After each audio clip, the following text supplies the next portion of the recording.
आज के अरे चुप बैठो भाई, थोड़ा शांति से सुनो। आज डॉक्टर बाबा साहब अम्बेडकर की जयंती पर मैं अपना चुनावी भाषण नागपुर में शुरू कर रहा हूं।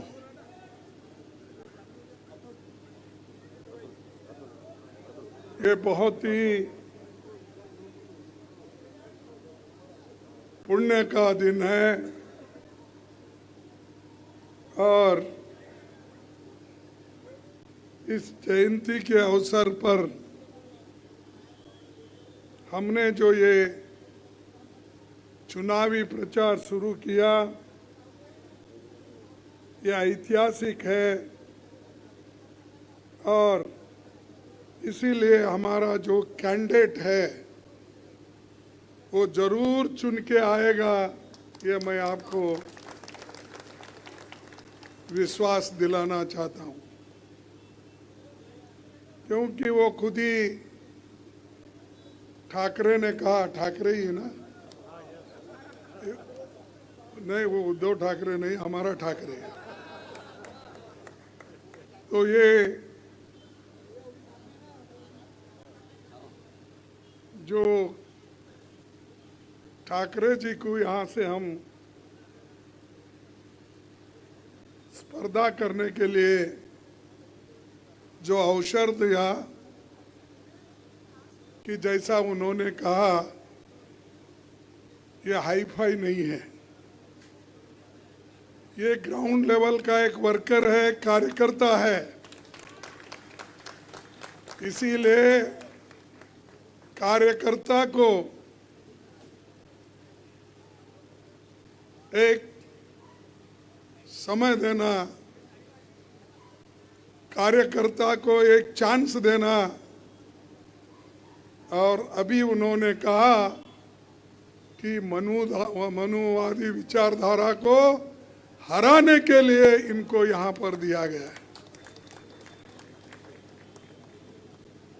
इस मंच पे बैठे हुए हमारे अध्यक्ष नाना पटोले जी, बाला साहेब थोरात जी, माणिकराव ठाकरे जी, चंद्रकांत हंडोरे जी, विलास मुत्तेवार जी, सतीश चतुर्वेदी जी, आशीष दुआ जी, अभी हमारे कैंडिडेट विकास जी, अतुल लोंडे जी और वजद मिर्जा जी, अनीस अहमद जी, अभिजीत वंजारे जी, बंटी सिरके जी, नाना गवंडे जी, अतुल कोटेचा जी और भी नेता बहुत से यहाँ मंच पर बैठे हैं, गिरीश पांडव, सभी, मैं सब किसी का नाम छूट जाता है क्योंकि मंच पर मंच छोटा है, लीडर्स ज़्यादा हो गए, बड़े हैं। ऐसा न हो उनके साथ मैं ही नीचे गिर जाऊं। अरे इसीलिए मैं सबसे निवेदन करता हूं कि जरा वो बैठ के संभल के बैठे और हमेशा दूसरों को गिराने का न सोचे, दूसरों को उठाने का सोचे। साथियों, ये तो 18वीं लोकसभा है और ये 18वीं लोकसभा चुनाव में हमारा बहुत बड़ा कोशिश होना चाहिए। मैं दिल्ली में डॉक्टर बाबा साहब अम्बेडकर को सुबह 8:30 बजे श्रद्धांजलि देकर उनके प्रति नमन करके मैं ये फिर नागपुर को दीक्षा भूमि का दर्शन लिया, फिर आपके दर्शन के लिए यहाँ आया हूँ।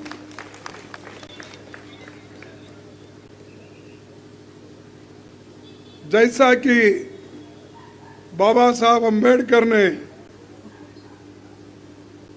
हर बाधा को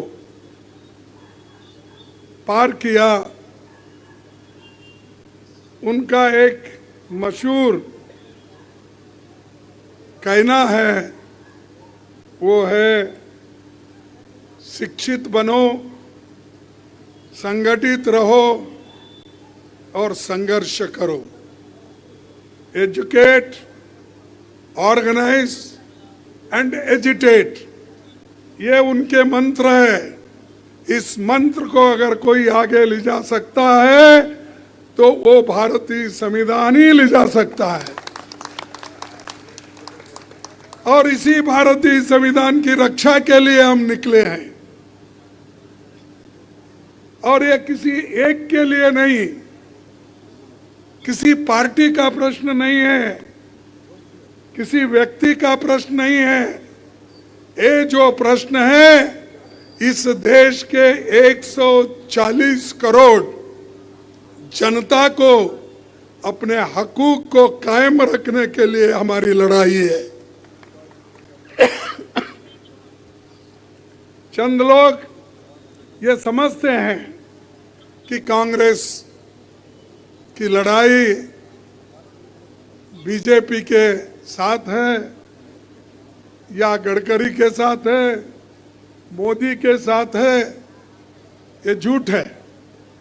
हमारी लड़ाई न गडकरी के साथ है न मोदी के साथ है। हमारी लड़ाई जो है मनुवादी के विचारधारा के खिलाफ है। हमारी लड़ाई इस देश के संविधान को बचाने की है और हमारी लड़ाई इस देश के लोकतंत्र को कायम रखने की लड़ाई है। हम कोई हिटलर नहीं बनना चाहते, हम कोई ऑटोक्रेट बनना नहीं चाहते। हम चाहते हैं सबको समान स्थान हो, सब मिलकर रहे। हिंदू और मुसलमान, सिख और ईसाई, जैन और बुद्धिस्ट एक होकर रहे। यही बाबा साहब अम्बेडकर ने सिखाया है।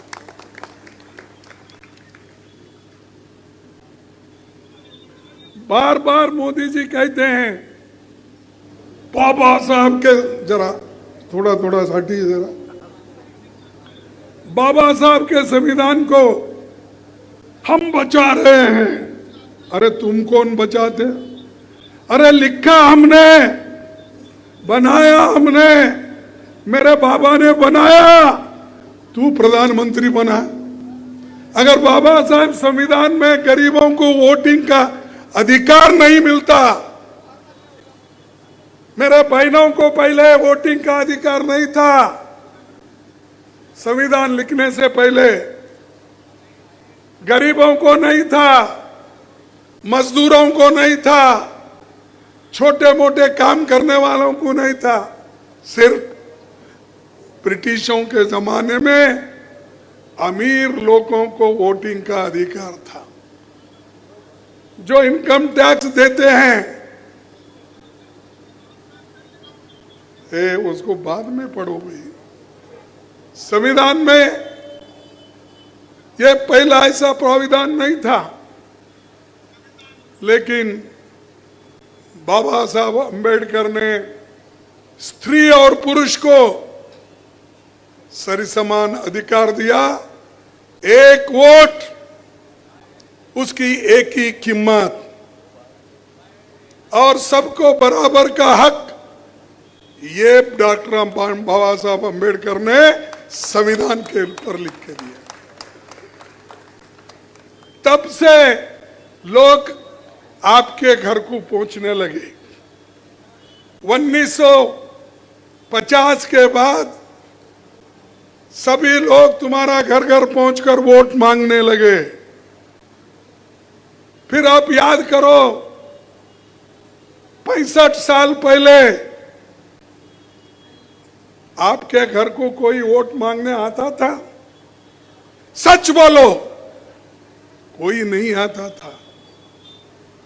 कोई आपको नहीं कहता था अरे भाई तुम हमारे तरफ से कॉर्पोरेटर बनो। कोई नहीं कहता था हमारे तरफ से तुम जिला पंचायत अध्यक्ष बनो। कोई महिला के पास जाकर माता जी तुम ठहरो, हम मदद करते हैं, तुम जिला पंचायत मेंबर बनो। कोई कहा इसके पीछे? आप तो अनुभवी है इधर के लोग, कोई भी आपके दरवाजे को नहीं आते थे, कोई आपका दरवाजा खटखटा नहीं था। लेकिन ये अधिकार आपको जो मिला आजादी मिलने के बाद, महात्मा गांधी जी, पंडित जवाहरलाल नेहरू जी, इन्होंने सब मिलके जब देश आजाद किए, उसी के साथ देश के संविधान बने का अधिकार जब बाबा साहब अम्बेडकर को दिया, और ये जो लोकतंत्र के रूप में हमारा राज्य उभरा, तब से आपके पास सब लोग आने को शुरू हो गए। ये याद रखो, हमारे नए जितने भी नौजवान हैं उनको मालूम नहीं किसने क्या किया, किसने क्या नहीं किया। लेकिन ये ऐसा हुआ, हमारे पास एक कहावत है, मेहनत करे मुर्गा साहब, अंडा खाए फकीर साहब। मेहनत तो हमारी है, देश के लिए हम लड़े, देश के लिए हम मरे, देश के लिए कांग्रेस पार्टी के लोग सूले पे चढ़े। तुमने क्या किया? मोदी साहब क्या किए? मोदी साहब के लोग, कोई हिंदुस्तान के आजादी के वक्त ना वो अब चलवली में भाग लिए, ना वो लड़ाई करे, ना वो सिर्फ नौकरी में भर्ती होते गए बहुत से लोग आरएसएस के। अब आके बोलते हैं भारत को विशाल बनाने का है। हाँ भाई बनाएंगे, हम भी है, लेकिन विशाल बनाने वाले लोग आजादी के लड़ाई में कहां थे? तुम कहां छुप के बैठे थे? आज जो तुम बाहर आके हमको वोट दो, और हमने, कोई बोलता हम राम मंदिर बनाए हमको वोट दो बोल रहे, कोई बोल रहे डॉक्टर बाबा साहब अम्बेडकर का संविधान हमने अनुष्ठान में ला रहे, बोलता अरे बाबा, बाबा साहब अम्बेडकर की फोटो भी तुम्हारे दफ्तर में नहीं लगती थी। बाबा साहब अम्बेडकर का तो फोटो तो छोड़िए, देश का तिरंगा झंडा भी उनके आरएसएस के ऑफिस के ऊपर नहीं लगता था। ये सब मालूम नहीं नौजवानों को, फिर भी बोलते मोदी मोदी। क्या किया भाई मोदी? मोदी ने तो आपको धोखा दिया, और मोदी के साथ जो लीडर्स आज है, चाहे वो नागपुर के हो, चाहे कहीं के भी हो, ये लीडर्स मोदी का साथ दिए। और मोदी ने क्या कर दिया? नौजवानों, युवाओं, भाई और बहनों, मेरे परिवार के लोगों, ये बोलकर ये कहा, तुम मुझे अगर आप चुन के लाएंगे, मेरी सरकार अगर आएगी, ये मोदी अगर प्रधानमंत्री बनेगा, तो हर युवाओं को नौकरी मिलेगा। हर साल 2-2 करोड़ नौकरी मिलेंगे। 2-2 करोड़ नौकरी हर साल आपको मिले? अरे बोलो, दम के बोलो या हाँ बोलो। 2 करोड़ नौकरियां मिली, 10 साल में कितने नौकरी हो गए? 20 करोड़। अब पूछो गडकरी साहब को और मोदी को, साहब आपके 20 करोड़ नौकरी कहाँ है? वो नौकरी लाओ, फिर उस वक्त तुम वोट मांगो। ये वायदा था ना तुम्हारा, ये तो वादे की गारंटी थी ना, तेरी गारंटी कहां गई? 2 करोड़ नौकरी नहीं मिले तो वो झूठ है कि हम बोलने वाले झूठ है? मोदी झूठ है? अरे प्रधानमंत्री कैसा झूठ बोलता है भाई, झूठ बोलता। ठीक है, आपकी बात मानेंगे, चलो। यही प्रधानमंत्री ने कहा कांग्रेस वाले करप्शन में खूब पैसा कमा के काला धन विदेश में रखा और स्विट्जरलैंड बैंक में रखा, विदेशी बैंकों में रखा। वो लाकर मैं हर एक के जॉब में 15-15 लाख डालूंगा। ये कहा कि नहीं? किसने कहा? फिर मिले क्या? तो कौन झूठे हो गए? मोदी झूठे। ठीक है, समझदार हो गए अब आप।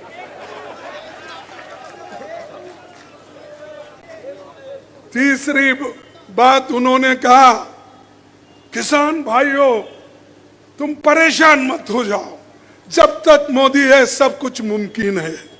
हाँ भाई ठीक है, आप तो जिंदा है, मुमकिन भी है, सब है। किसानों को बोले मैं आपकी आमदनी दुप्पट कर दूंगा। होगा किसानों की आमदनी दुप्पट? नहीं हुआ। देखो तुम ऐसा मोदी को ऐसा बदनाम मत करो। ऐसा फायदा ले लेकर अगर तुम बदनाम करेंगे तो लोग क्या बोलेंगे? भाई खरगे साहब जाके हर जगह झूठ बोल रहे बोले। तो वो भी नहीं मिला किसानों को।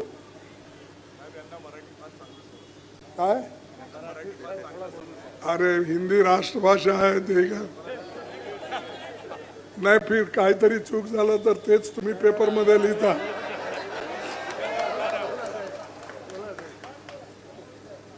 आणि हे जे मोदींनी सांगितलं, आता 3 तर मी सांगितलं हिंदीमध्ये, 4थं म्हणले ह्या देशाची आर्थिक परिस्थिती मी इतकं सुधारेन की मनमोहन सिंग सुद्धा काय देशाचं वाटोळं केलं पण मी चांगलं करेन। अरे आमच्या वेळेला देशाची आर्थिक परिस्थिती जीडीपी म्हणून ज्या नावाने ओळखलं जातं ते कमीत कमी 8-9% वर होतं। आता तुम्ही किती केला? 5-6 याच्या पुढे गेल नाही, पण तरी पण तुम्ही खोटून बोलता, खोटं बोलता। मग मला असं वाटतंय की मोदी साहेब कसं खोटं बोलतात की जे खोटं बोलतात ते नेहमी अनेकदा जर खोटं बोलत गेले तर लोकांना हे खरंच आहे असं समजतात आणि खोटं बोलतात पण तेही रेटून बोलतात, जोरात बोलतात। हे त्यांचं। त्याच्यानंतर त्यांनी अनेक वादे, मी जवळजवळ सगळ्यांना घर बांधून देतो, पण काय किती घर बांधले 10 वर्षात? 10 वर्षात जवळजवळ ते जे आम्हाला वचन दिले होते त्याच्यामध्ये 4 आणे सुद्धा केले ते,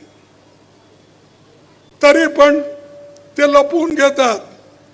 कुछ बनने में है, कुछ बनाने में है, कुछ ऑक्युपाय करे हैं, हे म्हणत मोदी जातात।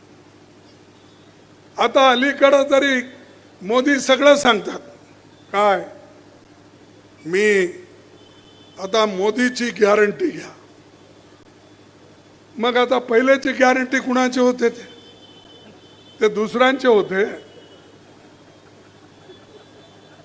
ते तर सांगितलं ना तुम्ही, पहिलेचे गॅरंटी तर गेला, ते असं म्हणतात झालं ते झालं, आता पुढचं बघा। पुढचं काय ते असं सांगू लागले। मी आता काल रेडिओवर सुद्धा ऐकलो आणि ह्याच्यामध्ये सुद्धा पेपरमध्ये सुद्धा बघितलं.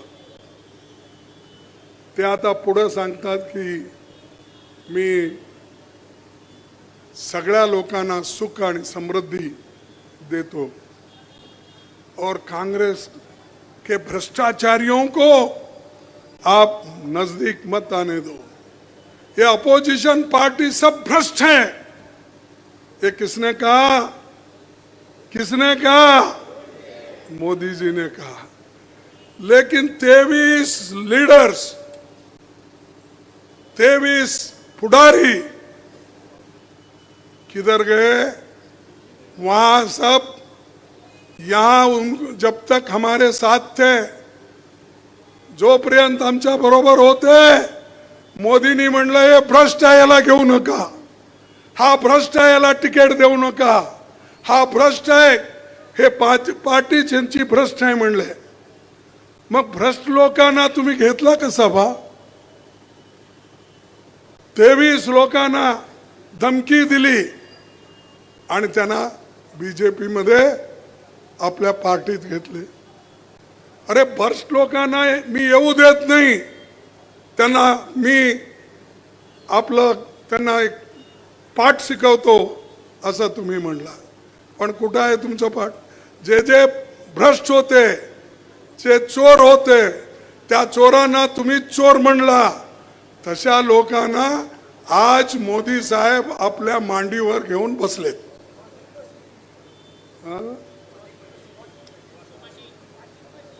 नाही, मांडीवर घेऊन तर बसलेत बा, त्याच्यानंतर टाकायचं असते आत. तर आता घेऊन बसले. त्याच्यानंतर शहाकडे फार मोठी वॉशिंग मशीन आहे. बहुशा आमच्या जे व्यापार करतात ना, हे वॉशिंग आपले निर्माण नाही बा, तो आपले कपडे वगैरे चांगले करून देतात.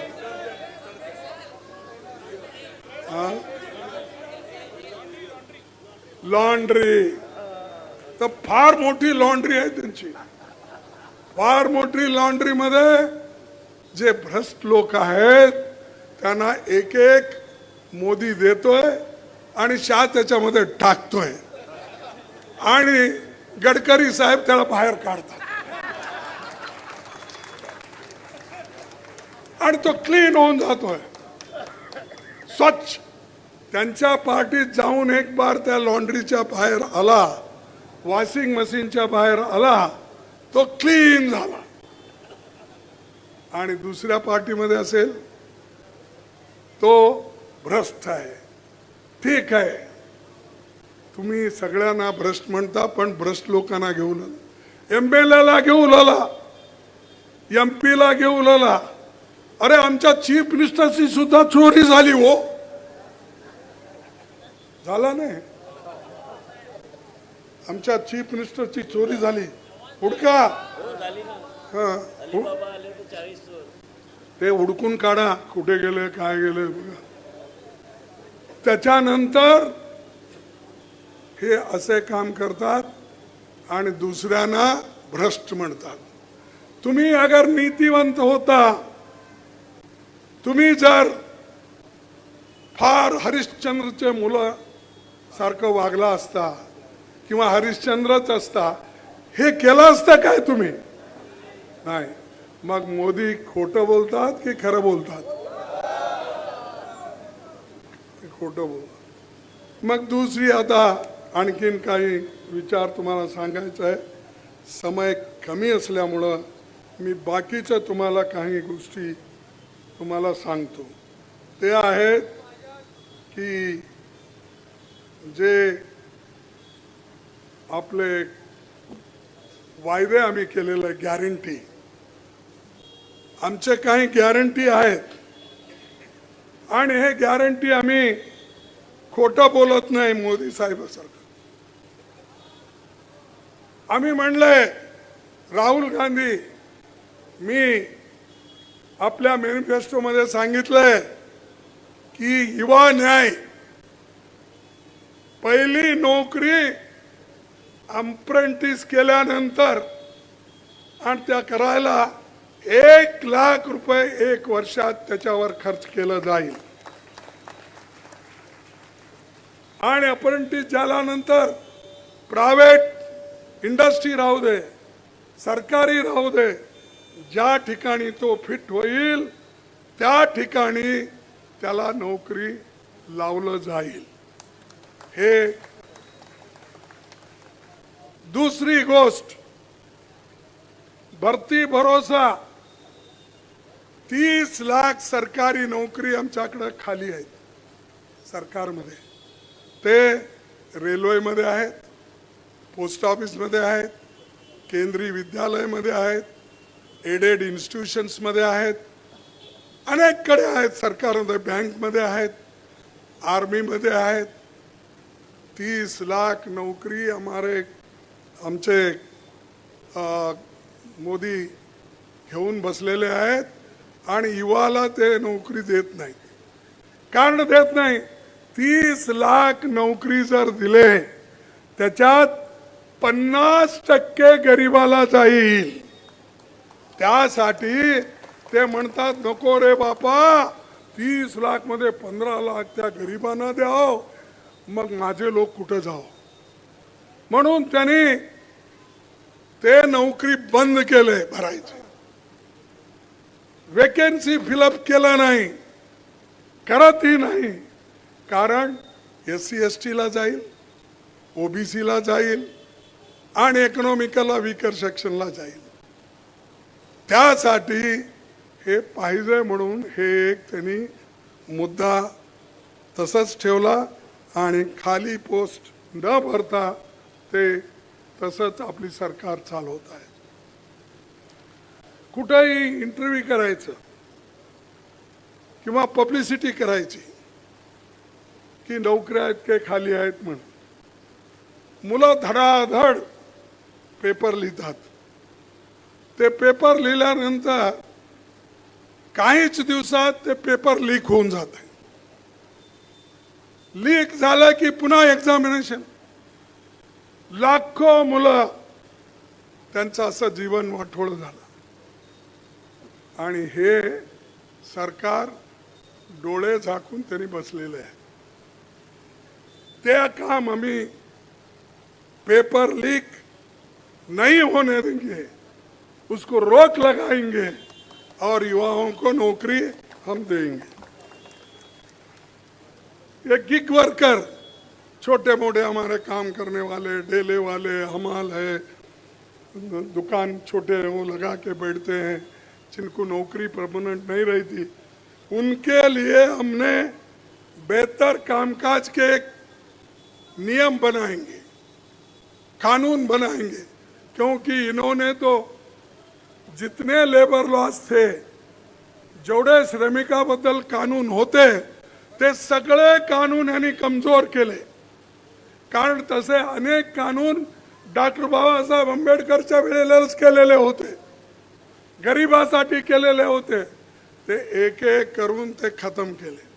आता काय उरलं तिथं की डेली वेजेस, कॉन्ट्रॅक्ट लेबर, ज्याच्या मनाला आलं त्यांनी नोकरीवर घेतोय, त्याला काही ESI नाही, प्रॉव्हिडंट फंड नाही, लीव नाही, मॅटर्निटी लीव नाही, काही नाही. काम करा पाहिजे तर, नाहीतर निघून जावा. पण ते आम्ही ती गॅरंटी आम्ही देतो की आम्ही त्या लोकांना संरक्षण करायची आमची जबाबदारी आहे. त्याच्यानंतर एक युवा रोशनी, त्याला एक आम्ही फंड करत आहोत. जवळजवळ 5,000 कोटी रुपये आम्ही फंड करून नवीन स्टार्टअप, म्हणजे कुणाला छोटं मोठं दुकान लावायचं आहे, मैकेनिक है, ड्राइवर है, ऐसे लोग जो कामगार लोग हैं, उनके लिए स्टार्टअप के लिए ये पैसे हर तरफ, हर स्टेट में ये रखा जाएगा. दूसरी, नारी न्याय महालक्ष्मी हर गरीब परिवार की एक महिला को हर साल प्रत्येक महिन्याला 1,00,000 रुपये आमच्या महिलांसाठी दिलं जाईल. ज्या घरात हे एक साल दरवर्षी बोले तो एक साल, आपकी कौन सी हिंदी है, मेरी भी अलग है. दर साल बोला मैं, हर साल बोलो. 1,00,000 रुपए उस महिला, जो महिला घर चलाती है, उसके हाथ में मिलेगा, उसको डायरेक्ट चेक दिया जाएगा. इसलिए आप खुश हो महिला, मेरे माताओं, हाथ उठाओ जिनको ये जरूरत है. ये देखिए, ये स्कीम कांग्रेस की है और कांग्रेस जो गारंटी देती है उसकी वारंटी भी देती है. मोदी जी के जैसा नहीं है गारंटी देना, वारंटी बगैर कुछ चले जाना.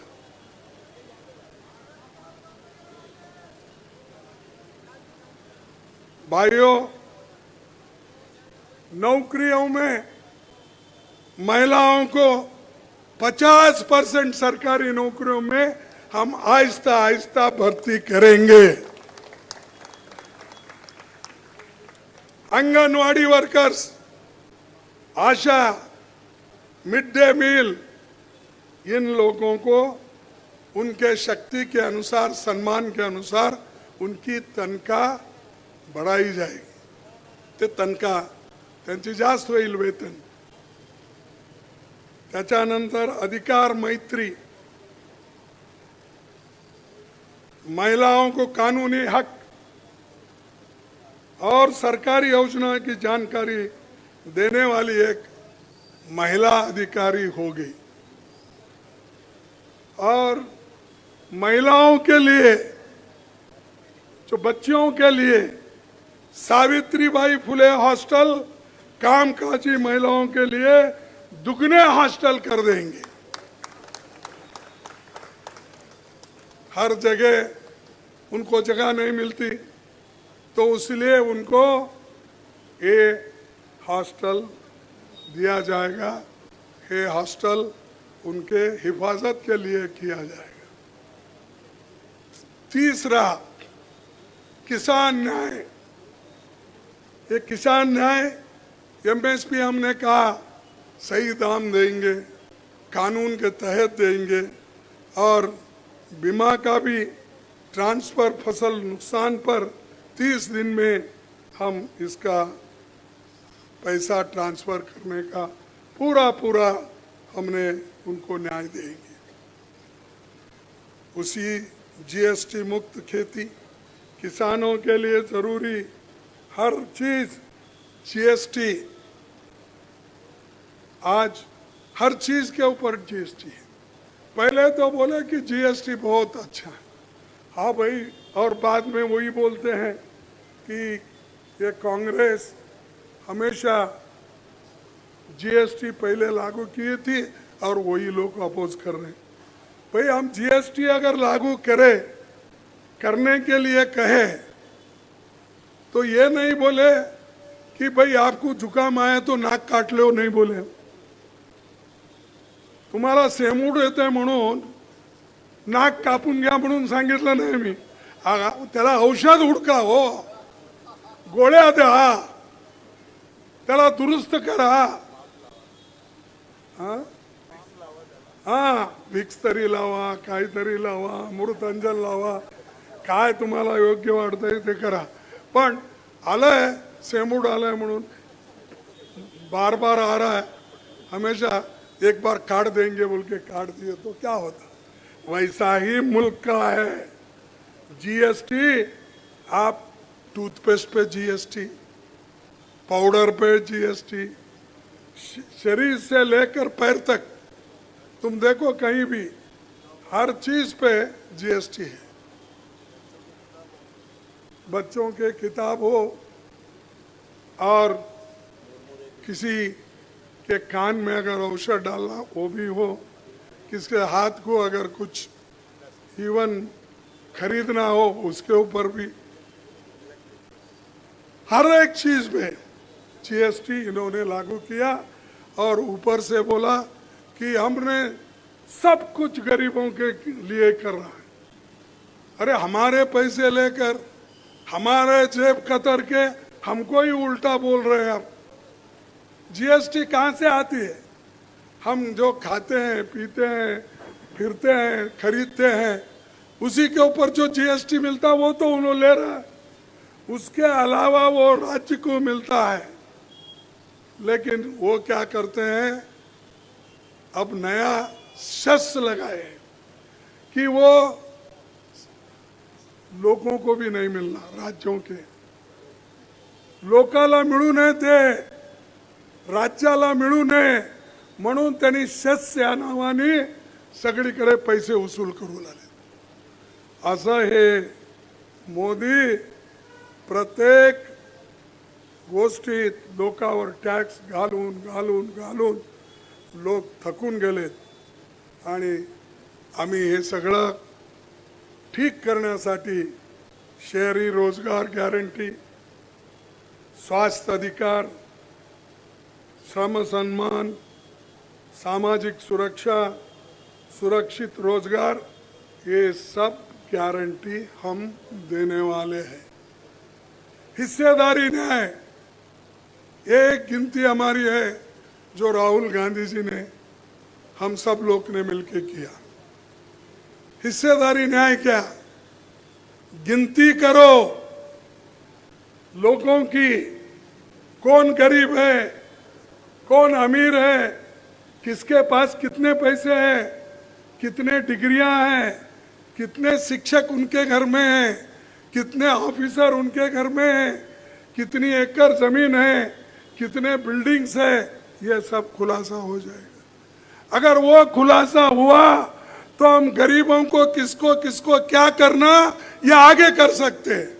इसीलिए तो हम बोल रहे हैं ये हिस्सेदारी न्याय है। लेकिन ये मोदी जी करना नहीं चाहते। करे तो क्या, ये गरीबों को जाता है, क्योंकि एक सबसे कम आमदनी अगर किसकी है तो गरीबों की है। तो जब गरीबों की आमदनी कम है तो उसका शिक्षण का लाभ देना चाहिए, उसको स्कूल का लाभ देना चाहिए। तो इसीलिए भाइयों, ये जो हमारे 5 न्याय है और 25 गारंटी है, हम दे के रहेंगे और हमारी सरकार को लाना आपका काम है। हमारा आपके पास सिर्फ निवेदन करना है, लेकिन कौन कितना खा रहा है ये बताना हमारा काम है। अब अदानी एक ही आदमी को एयरपोर्ट, पोर्ट, रास्ते सब दे रहे, सब बेच रहे। जो पंडित जवाहरलाल नेहरू जी ने इस देश में AIIMS, IIT, engineering college, polytechnic, ऐसे बड़े बड़े सब टेक्निकल इंस्टीट्यूशन खोले, बीएचईएल, बीआईएल, बड़े बड़े कारखाने खोले। उन कारखानों को बेच के कौन खा रहे? कौन खा रहे और किसको बेच रहे? देखो भाई, बनाए हम और बेच के खा रहा वो और ले रहा है वो। सो एक लेने वाला, एक बेचने वाला, ये दो मिला के सरकार चला रहे देश का। इनको निकालना जरूरी है या नहीं? और बात का धर्म की बात है। हम क्या धर्म के खिलाफ है? मेरा नाम है मल्लिकार्जुन खड़गे। बोले तो मैं ईश्वर का अवतार हूं, क्योंकि मेरे बाप ने रखा है मल्लिकार्जुन। तो बहुत से अष्टलिंगों में से मेरा एक है। तो लोग, अब मैं क्या बदला, क्या एकदम मैं दूसरा कुछ बना? लेकिन वो मोदी बार बार जाते हैं, कहीं भी बोलते हैं हम कांग्रेस वालों को राम मंदिर का इनविटेशन दिए, किसको दिए भाई? सिर्फ दो लोगों को दिए। एक मल्लिकार्जुन खड़गे को दिए क्योंकि अपोजिशन लीडर था है। एक सोनिया गांधी जी को दिए। बाकी किसको दिया? क्या हमारे पास कोई बाबा, कोई साधु संत उनको देव बोले? और पुण्य का काम हमेशा, प्राण प्रतिष्ठा का काम कौन करता है? साधु संत करते हैं। ये नया साधु बन गया, कभी पानी में डूबता है, कभी समुद्र में डूबता है, कहीं कुएं में बैठता है और कभी समुद्र के आजू बाजू फिरता है। ऐसे आदमी हमको बोलते हैं ये राम के खिलाफ है। अरे मैं अगर उसी दिन कहता तुम्हारी इज्जत नहीं बचती थी। तुम मुझे बोलते हो अयोध्या को क्यों नहीं आए? अरे अयोध्या को, मेरे को तो छोड़ो, मेरे लोगों को आज तक देवल में एंट्री है, पानी पीने देते हैं, स्कूल में आने देते हैं। जब ये तुम्हारे राज्य में व्यवस्था है, जब तक तुम मेरे को, मेरे लोगों को आजादी देकर हर देवल में घुसने नहीं देते, तब तक मैं अकेला नहीं जा सकता। मैं अकेला कैसा जाऊं? मेरे साथ बैकवर्ड के हैं, दलित के हैं, निचले लोग हैं, गरीब लोग हैं, उनको कोई नहीं पूछ रहा। ये बड़े बड़े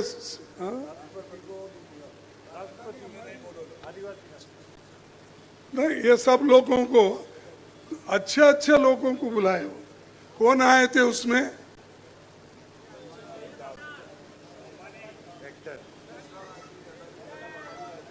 सो ठीक है भाई, एक्टर एक्ट्रेस को, अदानी अंबानी किसको भी बुलाओ आप, लेकिन हमारे को क्यों आप इंसल्ट करते हो? अरे मेरे लोगों को ही तुम नजदीक नहीं लेते, उसका छांव गिरने नहीं देते। घोड़े पे अगर शादी हो गई, जा रहा है तो उसको उतार के मारते हो और बोलते हैं राम का इंसल्ट किया। कौन किए? क्या हमारे पार्टी को इनविटेशन मिला था? मुझे मिला था, सोनिया गांधी जी को मिला था। और हमारे लिए तुम गालियां देते हो, फिर शंकराचार्य को भी गालियां दो। उन्होंने भी नहीं गए, गए क्या? चारों भी नहीं गए। देखो भाई, अब गरीब लोग हैं, हम गालियां खा रहे। अब उन्होंने अगर शंकराचार्य के खिलाफ बोले तो वो चौपट हो जाएंगे, खत्म हो जाएंगे। इसीलिए उनको छेड़ते नहीं, छेड़ने का गरीब को ही। तो इसलिए मैं ये पूछना चाहता हूं, मेरा तो छोड़ो, आपने पार्लियामेंट नया बनाया, नया पार्लियामेंट को उसका फाउंडेशन डालने के लिए राष्ट्रपति कोविंद थे। कोविंद को आप क्यों नहीं लेके गए फाउंडेशन डालने के लिए? वो राष्ट्रपति, इस देश का प्रथम नागरिक, उसके हाथ से फाउंडेशन नहीं डाले। कौन डाले? मोदी डाले। उसका उद्घाटन करने को भी हमारे मुर्मा जी को, शेड्यूल ट्राइब के लेडी को नहीं बुलाया गया। राम मंदिर का उद्घाटन के वक्त उन्होंने अपने साथ उनको लेके नहीं गया, और ऊपर से हमको बोल रहा है अपमान किया। अरे तुमने तो शेड्यूल कास्ट, शेड्यूल ट्राइब और हमारे देश के राष्ट्रपतियों का इंसल्ट करने वाले हमको सिखाते हो। ये वोटों के लिए खेल मत खेलो, बंद करो। लोग होशियार हो गए। अगर लोग एक बार उठे तो फिर आप परेशान हो जाएंगे। वो जरूर इस वक्त 2024 के इलेक्शन में उठ खड़े होंगे, तब आप परेशान हो जाए। आप बात ऐसी मत करो, हल्की बात। और दूसरी बात मैं कहना चाहता हूं, क्योंकि मुझे भी जाना है, वक्त भी हो गया है, आप लोग को भी सुन के थक गए हैं कि ये लोग फिर दोबारा अगर गलती से चुन के आए बीजेपी और आरएसएस के जितने भी सपोर्टर्स हैं, आइंदा इलेक्शन नहीं होंगे, डेमोक्रेसी खत्म कर देंगे, संविधान को खत्म कर देंगे, ये तुम ध्यान में रखो। ये डिक्टेटर है, ये हुकुमशाही के लोग हैं, ये जमहूरियत में विश्वास नहीं रखते, ऐसे लोग हैं। क्या ऐसे लोगों को आप चुनेंगे? आप संविधान को बचाएंगे या नहीं? अरे सब बोलो बीच में, उधर बचाएंगे, संविधान को हम बचाएंगे, उसी के साथ जमहूरियत को, लोकशाही को, हम सब लोकशाही को बचाएंगे, बचाएंगे। ये बचाकर अपने जिंदगी को, हमारे ये इलेक्शन हमारे लिए, हम खुद के लिए मेहनत करने के लिए या खुद के लिए बचने के लिए ये ज़रूरी है। ये क्या अमीर लोग, बहुत से बड़े बड़े लोग कहीं भी बचते हैं, लेकिन हमको जो हक मिला है, वो हक जो छीनना चाहते हैं, उसके लिए हम हिफाजत करना ज़रूरी है। तो मेरे भाई और बहनों को मैं यही विनती करता हूँ, कम से कम अपने लिए, अपने हिफाजत के लिए तुम ये काम करो और किसी के लिए नहीं। अगर हमारे ठाकरे जैसे लोग, हमारे को एक 275 सीट मिले तो मोदी गायब।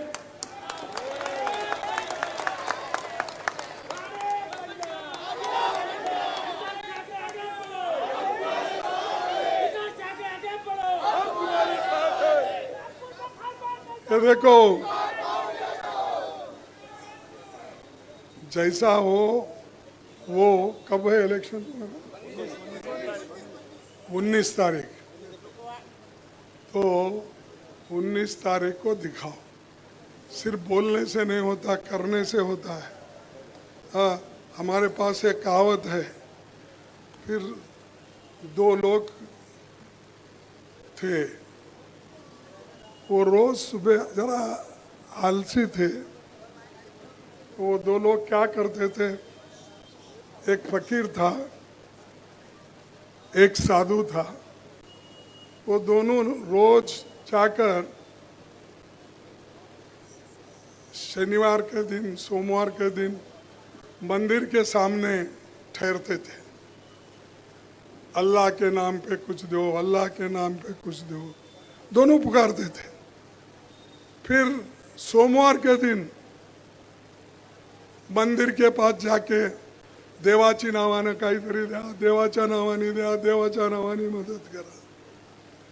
तो लोग बोले भाई रोज का काम होगा इनका, कौन देना इनको? तो 1 दिन, 2 दिन, 3 दिन दिए, फिर उसके बाद में लोग उनको देना बंद कर दिए। अब एक दिन ऐसा आया, वो बहुत भूखे थे, उन्होंने बोले कि लोग कोई भी देख रहा नहीं तो वो एक पैर पे ठहरे, अल्लाह के नाम पे दो, अल्लाह के नाम पे दो, भगवान के नाम पे पुकारे पुकारे, कोई भी फिर नहीं सुना। बाजू में एक गटार थी, पुकारने के बाद पेट पे खाना नहीं, कोई पानी नहीं दे रहा, तो एकदम जोर से गिर गए दोनों। गिर के वो मोरी में गिरे, पैर टूट गया। टूटने के बाद आजू बाजू के बोले, अरे उठा उठा, उसका पैर टूट गया, उठा उसका सर। तो उठा के वो रिक्शा में डाल के हॉस्पिटल ले, हॉस्पिटल ले। तो हॉस्पिटल को लेके गए, ये थोड़ा पानी पिलाओ, थोड़ा कोई लस्सी पिलाओ, कोई ये पिलाओ, वो पिलाओ, सब पिलाने लगे। तब उसको होश में आने के बाद पूछे क्या है, क्यों ऐसा? नहीं साहब, भगवान देता भी है, टांग तोड़ के देता है। तो इसीलिए उनको आप सिखाना चाहिए ये इजी नहीं है इलेक्शन, तुम्हारा टांग भी टूटे तो भगवान भी नहीं आएगा। इसीलिए एक हो जाओ, वोट डालो, हमारा निशान